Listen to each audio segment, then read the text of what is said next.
शैलसुते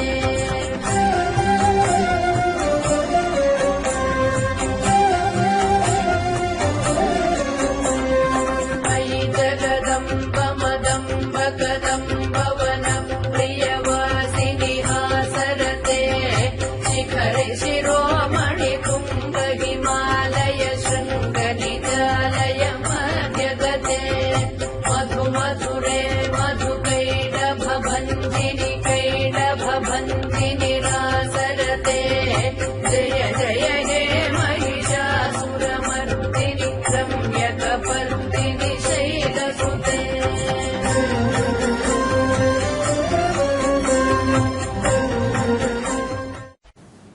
ओम विजयदशमी रूपिणी जय दुर्गाय கிட்டத்தட்ட எல்லாருமே பார்த்து வந்துட்டோம். ஜெயம் விஜயம் ஆகுதல், ஜெயம் விஜயம் ஆகுதல், விஜயதசமி.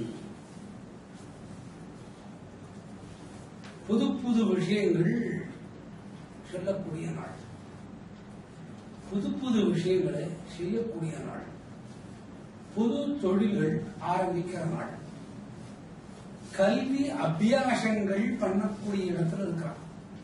விஜயம் விஜயம் ஜெயம் வந்து விஜயமாகிற நாள். ஓம் ஸ்ரீ விஜய தசமி ரூபிணி. செல்வம் தேடி வந்து ஒரு இடத்துல நிக்கிறதுக்கு பேரு விஜயம் தசமி பேரு. சேர்த்தா ஓம் ஸ்ரீ விஜய தசமி ரூபிணி ஜெயதுர்காய. வெற்றிய பூக்கள், வெற்றிய நிலைநாட்டுறது. அவங்க 6 தலைமுறையா அந்த கடையை நடத்துறாங்க சாமி. ஆனா பழமொழி என்ன சொல்லுதுன்னா 30 வருஷம் வாழ்ந்தா இல்ல, 30 வருஷம் கிட்டவா இல்லைன்னு. 6 தலைமுறைன்னா ஒரு தலைமுறைக்கு 50 வயசு கூட வைங்க. 300 ஆண்டுகள் சிறப்பா இருக்கு.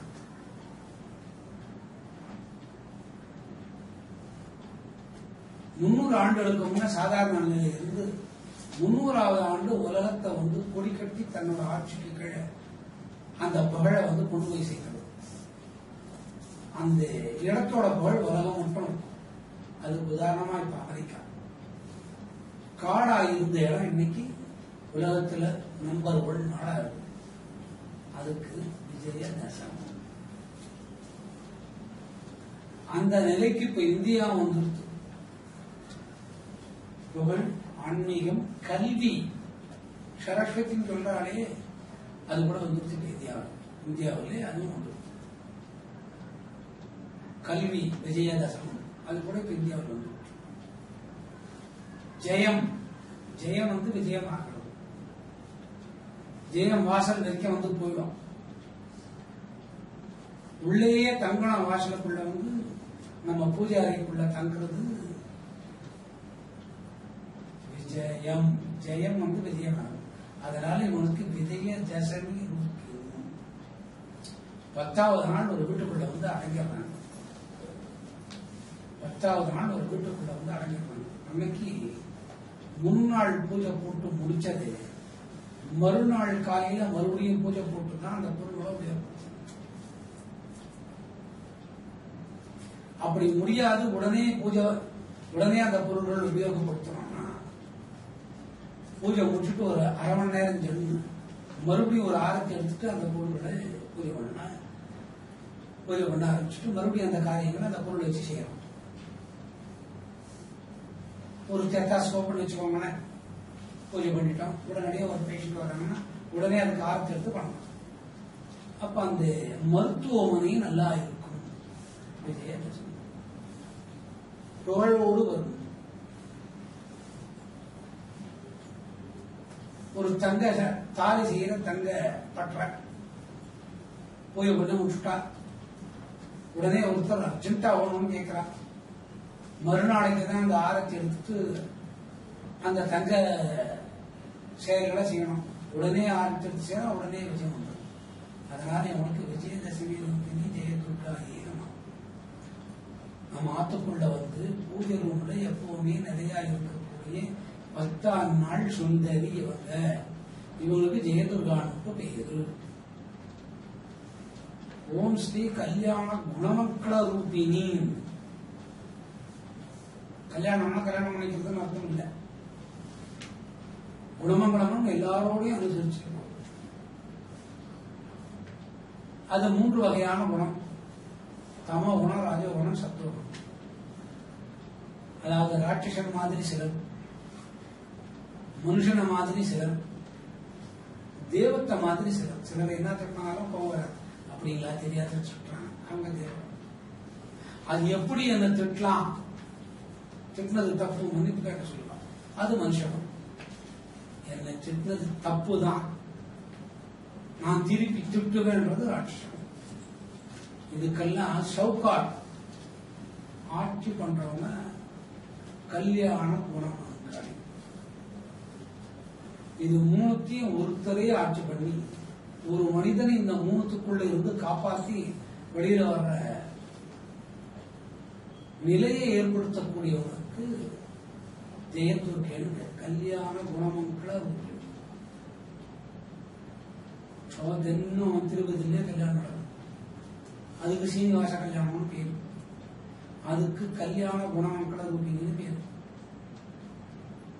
இந்த லைன சொன்னா பாவங்கள் விலகி போகும்.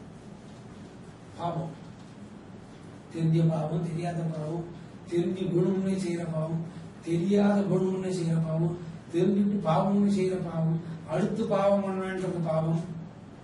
அந்த மாதிரி பாவங்களை போக்கக்கூடியவங்க கல்யாண குணமங்கள ரூபிணி.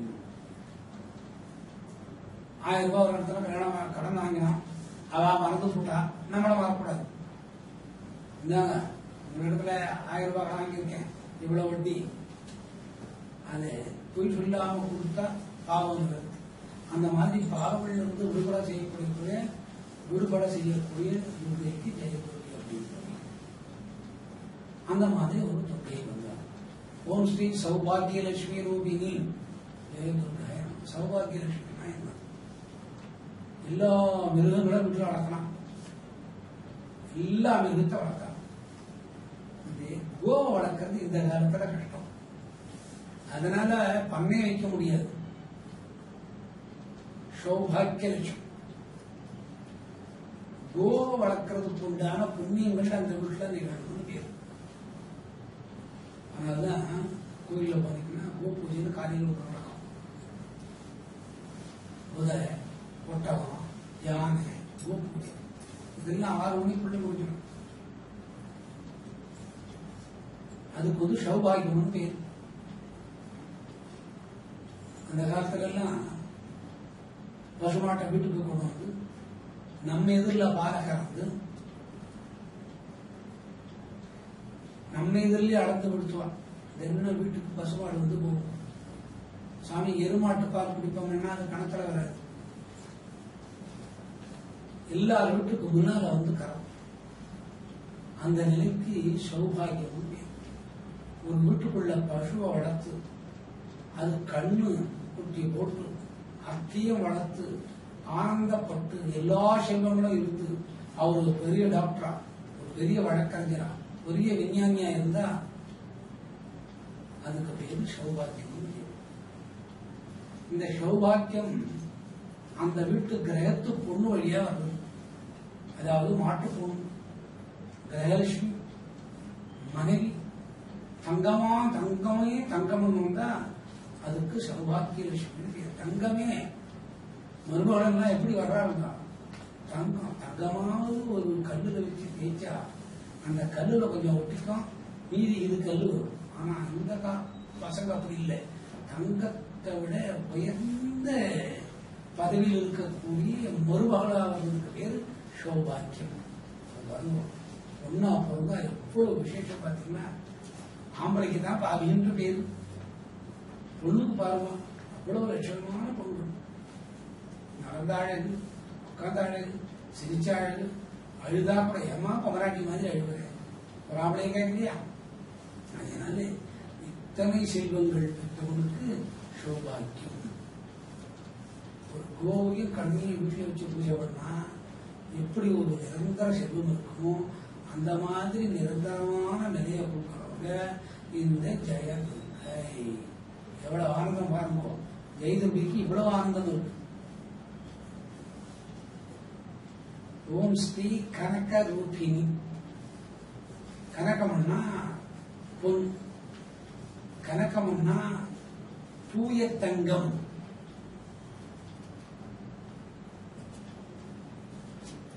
தூய தங்கம், தூய்மையான தங்கம். அதுக்கு ஒரு ஒளி இருக்கு, அதுக்கு ஒரு சக்தி இருக்கு. அந்த சக்தி ரூபத்துல 8 மூலையில அம்பாள் நிற்கிறார். ஒரு ஆத்துக்குள்ள 8 மூலையில். பழைய ராஜாக்கள்லாம் அரண்மனையை காத்தது கனகாம்பாள் தான். அதனால்தான் அதுல பொக்கிஷம் இருந்தது. அந்த பொக்கிஷத்தை மண்ணில கட்டி வச்சிருந்தாங்க. இந்த அரிசி கொட்டுற உரி மாதிரி ஹரிச்சந்திரன் தங்கத்திலேயே கட்டி வச்சிருந்தாராம். துவாரகப்பட்டினம் கண்ணன் அப்படித்தான் நிர்மாணிக்கப்பட்டிருந்தார். அதுக்கு பேரு கனகம்னு பேரு. இந்த மகாசக்தி ஒரு வீட்டுல 8 திசையில வந்து நிற்கும். அதுக்கு கனக ரூபிணின்னு பேரு. அந்த சக்தியை கொடுக்கக்கூடிய துர்கை தான் இந்த ஜெயதுர்கை. எத்தனை அற்புதம், எத்தனை ஆனந்தம் பாருங்க. இது கிடைக்குமா வாழ்க்கையில? அந்த துர்கைக்கு பேர் தான் ஜெயதுர்கான்னு பேர். ஓம் ஸ்ரீ ஞான ரூபிணி. எல்லாத்தையும் கொடுக்கறாங்க, அதுலயே மனசு இருக்காது. எல்லாத்தையும் கொடுத்துட்டா கூட மனம் எதில் இருக்கணும்? ஞானத்தில் இருக்கணும். ஞானம் இல்லாம தாய் தந்தைய மறக்கிற குழந்தை நல்லா இருக்காது. குடியிருந்த கோயில், தாயும் சிறந்ததோ கோயிலும் இல்லையா? அது ஒரு 500 வருஷத்துக்கு முன்ன தாயுங்க, 500 வருஷத்துக்கு முன்ன மருமகளுங்க, 500 வருஷத்துக்கு முன்ன அண்ணன் தம்பி. தெலுங்கல் சொல்லுவா, புட்டக்க அண்ணன் தம்பி, பறக்க அண்ணன் தம்பி, பெருக வளர வளர தாயாதியும். துவாபர யுகத்துல வந்து மகாபாரதத்தை இதுதான். இதெல்லாம் மறந்துட்டு ஒரு தெய்வத்தின் பால் ஞானத்தை செலுத்தி ஞானம் அடையிறது இந்த ஜெயதுர்கையோட லீலை. கடைசியில குழந்தையார் விட்டா ஞானம். இவங்கதான் மனத்துர்கையா இருக்கிறாங்க, இவங்கதான் சூழ்நிலை துர்கையா இருக்கிறாங்க, இவங்கதான் ஜெயந்தி துர்கை இருக்கிறாங்க, இவங்கதான் சாந்தி துர்கையா இருக்கிறாங்க, இவங்கதான் சபரி துர்கையா இருக்கிறாங்க, இவங்கதான் ஜுவல்ல துர்கையா இருக்கிறாங்க. இவங்களே லவண தீப ஆசிரி துர்கை 9 துர்கையோட கலவை ஒன்னா சேர்ந்தது ஜெயதுர்கை. ஒரே வார்த்தையில காலையில் எடுத்து ஓம் ஸ்ரீ ஜெயதுர்காய நமன்னா இவ்வளவு பலன்கள் வருது. ஆச்சுங்களா? இது ஒரு விஷயம்.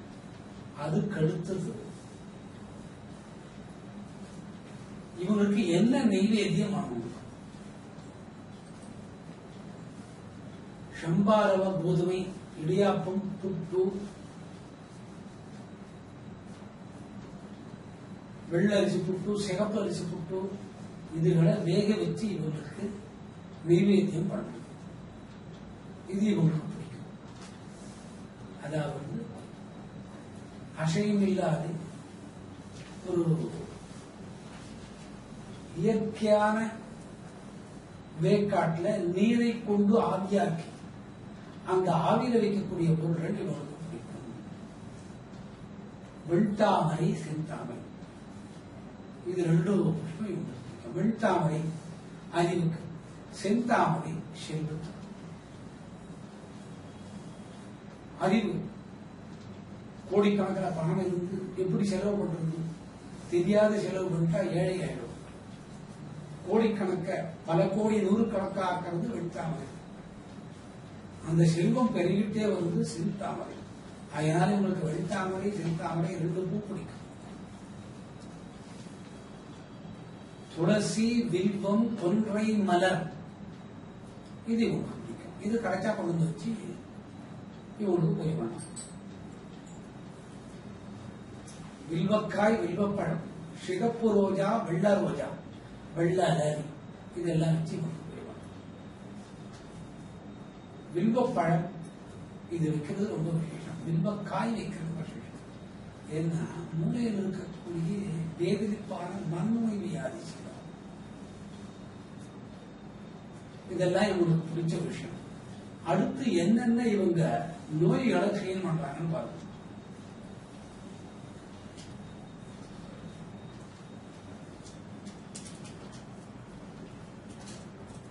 எங்க போனாலும் வெற்றி.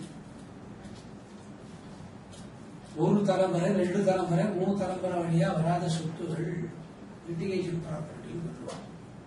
அது சரியாகும்.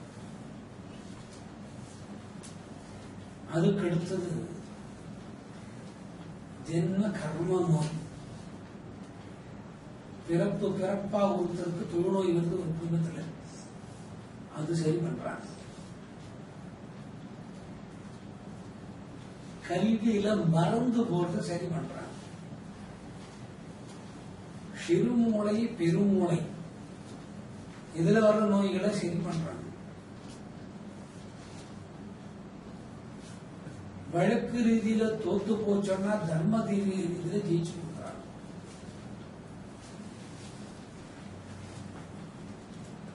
மூட்டு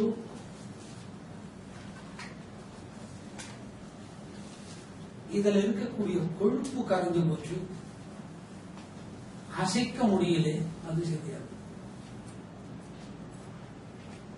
எலும்புள்ள எலும்பு இருக்கு பாருங்க, அதுல மூச்சு விட்டா மாதிரி விரசல் ஏற்படும். ஏர் கிராக்னு பேர். அந்த ஏர் கிராக்கான விரிசல் விரிஞ்சா அந்த எலும்புகள் மீண்டும் போகும். இந்த மத்தியன்னு சொன்னது ஏர் கிராக் போட்ட அந்த எலும்புல இருந்து கசிவு வந்ததுன்னா புற்றுநோயா மாறிடும். அது உடலெல்லாம் பரவிச்சனா பிளட் கேன்சர்னு பேர். அது சரியாகும். மார்பகத்திலே பால் கட்டி இப்போ குழந்தை பிறந்திருக்கோம், குழந்தை பிறந்து 20 வருஷம் ஆயிருக்கும், பேரம்பேத்தி எல்லாம் கூட இருக்கும், பிரஸ்ட் கேன்சர்னு வரும். அது எப்படி வந்ததுன்னா எப்போ நடந்த நிகழ்ச்சியில பால் அணுக்கூறுகள் உள்ள தங்கிட்டு இருக்கும். அது ஒரு 25 வருஷத்துக்கு அப்புறம் கூட வரலாம். அந்த மாதிரி நோய்கள் பால் வழியா வந்த நோய் மார்பகத்தில் வர்றது சரி. பல்லுக்குள்ள ஈர் வரும், ஈருக்குள்ள நரம்புகள் வரும், இதெல்லாம் சரி. காது ஜவ் ஓட்ட அந்த ஜவ்வுக்குள்ள நரம்பு, அந்த நோய்கள் சீராகும். மூக்கு நரம்புகள், மூக்குல 2 துவாரம் இருக்கும், இடது வாரம் வலது வாரம், நடுவுல ஒரு சுவர் மாதிரி இருக்கும், அதுக்கப்புறம் நீட்டா உள்ள போகும். அதுல சில இடத்துல ஏர்லாக் ஆகும். அது உள்நாக்கோட சம்பந்தப்பட்டதா இருக்கும். உள்நாக்கு அந்த செவுல வரக்கூடிய நோய்கள் ENT, ஏர் நோஸ் தொண்டை, இதுல வர்ற வியாதி சரியாகும். அப்புறம் நாக்கு தடித்தல், வாரங்கள் அவன்கள் மதுக அமதுக அப்படின்னு பேசுவாங்க. எப்படி இருக்கிறீர்கள், எப்படி இருக்கிறீர் அப்படின்னு பேசுவாங்க. இந்த நாக்கு தடித்தனால வர்ற நாக்கு தடிப்பு நோய், அது ஒரு பேசினாங்கன்னா எல்லாத்துலயும் தித்திப்பு கீது வதுது போதுது எதுது ஏறுமேன்னு சொல்ல வர, எதுது புதியதுன்னு சொன்ன புதுது, அந்த மாதிரி நாக்கால வரக்கூடிய நோய்கள் அது சீரா. என்னென்ன நோய் இருக்குது பாருங்க. இந்த தோள் பட்டை இருக்குது பாருங்க, நடந்தே இருப்பார், அம்மான்னு ஒரு குரல் கொடுப்பார். அந்த தோள் பட்டையில் இருக்க எலும்பு தனியா கட்டும். அதுக்கப்புறம் ஒரு 2 வாரம் போனா மறுபடியும் அது போட்டு, இவர் எங்க எடுத்து போறீங்க, இவர்கிட்ட துப்பாக்கியை கொடுத்து தூக்கு சுடுன்னு தூக்குற உடனே அம்மான்னு அந்த குண்டுகள். அந்த மாதிரி நோய்கள் நிரந்தர குணமாகும். நரம்பு வலிப்பு, சில உடம்பெல்லாம் நரம்பு சுத்தி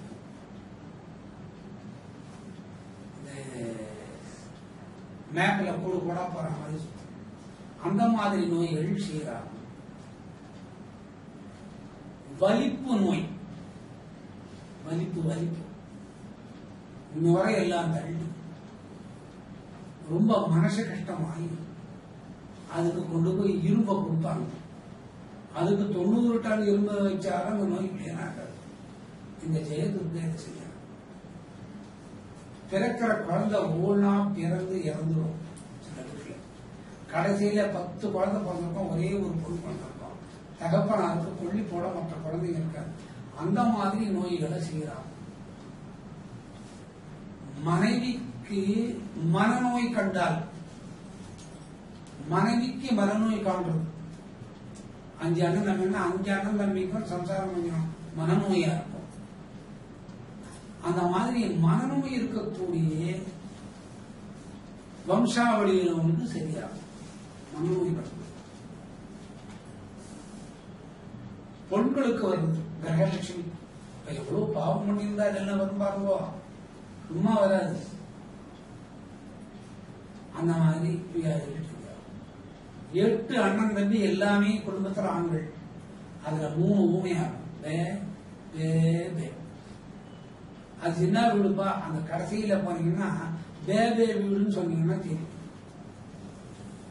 அந்த மாதிரி வம்சாவளியில ஊமையா வரக்கூடிய நோய்கள் சீராகும். அவங்க என்னங்க சக்கரவர்த்திங்க எல்லாம் சரிங்க, ஆளாளுக்கு அரை பைத்தியம். அதுக்கு பேர் தூஷம். பெரிய அரண்மனையா இருந்தா கூட கரைஞ்சு போடும். அந்த மாதிரி நோய்களும் சரியாகும். ஒரே உடலுக்குள்ள காதும் கேட்காது, மூக்கு சுவைக்காது, கண்ணு தெரியாது. இனப்பெருக்க உருவுகள்ல வரக்கூடிய நரம்புகள் செயலிழந்து போகும். அப்ப கரு நிற்காது, தாம்பத்தியத்தினால சேர முடியாது. அந்த மாதிரி நோய்கள் சிறப்புற தூய்மையா குணமாயிடும். மந்திரம், மாந்திரீகம், தந்திரம், சோகத்தினால மரணம் வர்றது, வைப்பால மரணம் வர்றது, பூத பைசாச ஜனங்களால மரணம் வர்றது, இதுகள் விலகும். குடல் இறப்பு, ஜீரண கோளாறு, அஜீரண கோளாறு. ஜீரண கோளாறுனா ஒரு 10 நாளைக்கு இருந்து சரியாயிடும். அஜீரண கோளாறுனா என்ன தோணாலும் அப்படியே அதே ஏப்பங்கள் வந்து அந்த மாதிரி நோய்கள் தீரும். தொப்புள் கொடி வியாதின்னு ஒண்ணு. அந்த தொப்புள் பாத்தீங்கன்னா பலூன் மாதிரி வெளியில வரும், மறுபடியும் உள்ள போகும். அது இந்த அரிப்பு நோயான கேன்சருக்கு இடம். அது சரியா. அக்கள் துர்நாற்ற நோய். நல்லா குளிப்பாங்க, ஒரு 2 நிமிடம் போன உடனே அவர் மேல எப்பவுமே துர்கந்தம் நாத்தணும். அவங்க சம்சாரத்துக்கு பிள்ளைக்கெல்லாம் சரியா போடும். யாராவது பத்திரிகை வச்சா கூட காப்பிக்கு போய் கலந்து எடுத்துன்னு வரோம். இல்லை சார், எங்களுக்கு வேலை இருந்து நாங்க போயிட்டோம். எங்க வீட்டுல ஒரு காப்பி ஒரு வாய் யாருமே சாப்பிட மாட்டோம். ஏன்? துர்கந்த நாத்தம்னு பேர் அது உடம்புல இருக்கும். அந்த மாதிரி வியாதி எத்தனை வியாதி கேட்கிறாங்க. அப்புறம் மனைவி கோபத்தினால வர்ற சில மனைவி அது கூட வளர்ந்துடலாங்க. எல்லா மாதிரி ஒரு 7-8 பொட்டு வச்சோன்னா 15 பொட்டு மொத்தம் போட்டான். பேசாது, சிரிக்காது, அந்த மனைவியோட வாழவே முடியாது. அது ஒரு வகையான மனநோய்.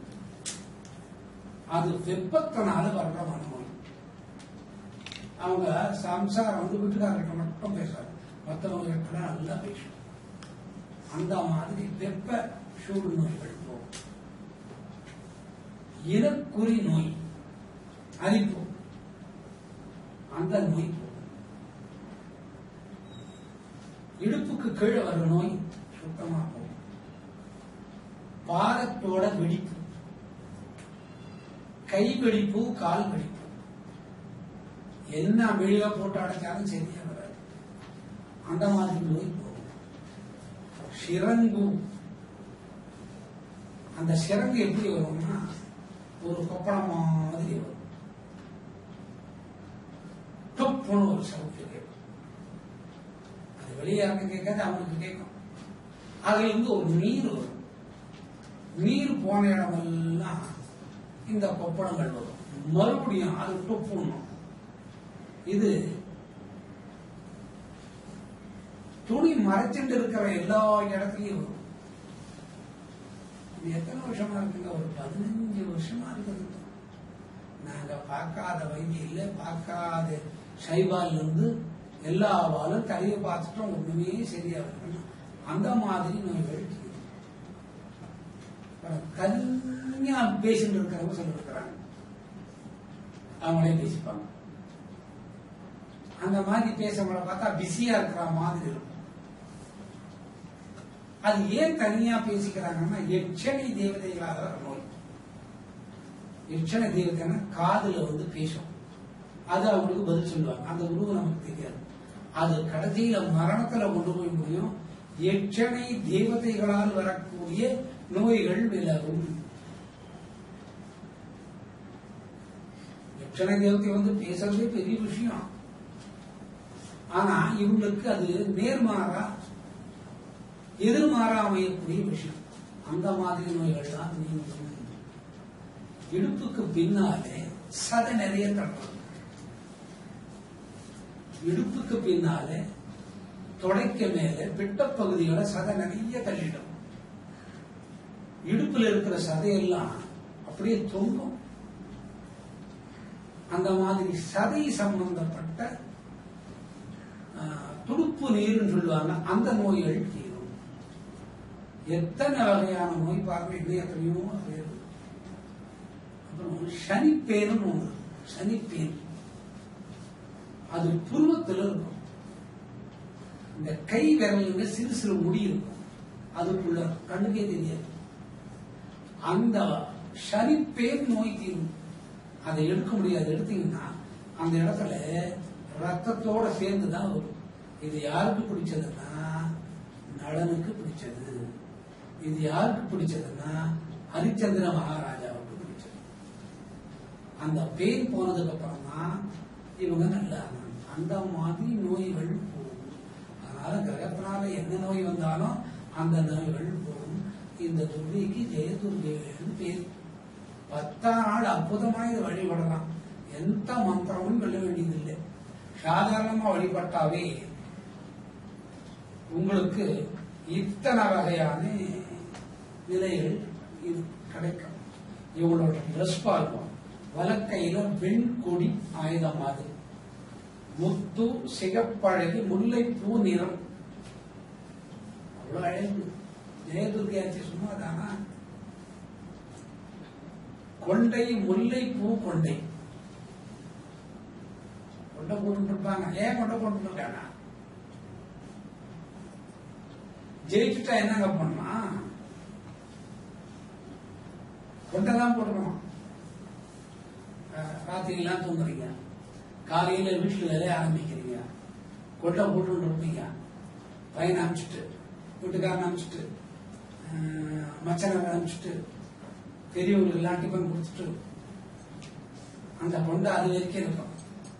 அதுக்கப்புறம் திக்கா ஒரு காபி சாப்பிட்டுட்டு ஒரு 6 இட்லி தின்னுட்டு குளிச்சுட்டு அப்புறம் ஒரு 4 இட்லி சாப்பிட்டுட்டு பவுடர் எல்லாம் போட்டு ஜெயிச்சதுக்கு அப்புறம் இந்த கொண்டையை அவுத்து விட்டுருவோம். அதனால கொண்டைக்குள்ள பூ வச்சுட்டு இருக்கக்கூடிய துர்க்கை. மண்டைக்குள்ளிலே கொண்டை,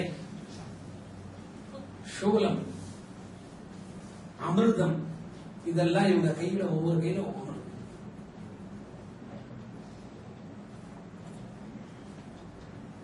இந்த துர்க்கையை வேண்டிக்கிறதுனால எந்த விதமான குறையும் நமக்கு வராது.